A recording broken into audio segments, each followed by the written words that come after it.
If being a lawyer gave him a sense of what the law is and how to work with the law politically and how to apply the law to politics, being in the legislature helps Lincoln learn the kind of nitty-gritty of politics, the how to form coalitions, how to use your friendships to your advantage, who are the right people to shake hands with, and that kind of thing. I think he learns that here in the state legislature. He's a party man when he's in the legislature. I think that's maybe been overstated, but it's what he is. The Republican Party initially forms in opposition to the Kansas-Nebraska Act, which is going to allow Kansas and Nebraska to decide themselves whether to allow slavery. It destroys the Missouri Compromise. Lincoln is involved in that movement. Lincoln strongly opposes the movement of slavery westward, and then out of that movement comes the Republican Party, which is a party devoted to restricting slavery to the South, and in part because the Republican Party is motivated by this idea of free soil, free labor, and free men. Americans should be allowed to own their own property, they should be allowed to work, and that's a way to rise in society.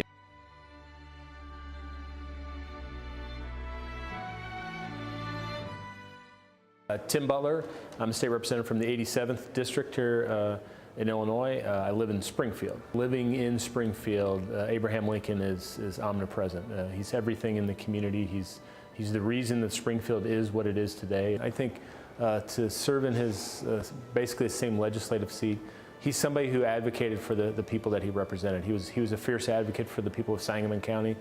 He fought to get the capital moved to Springfield.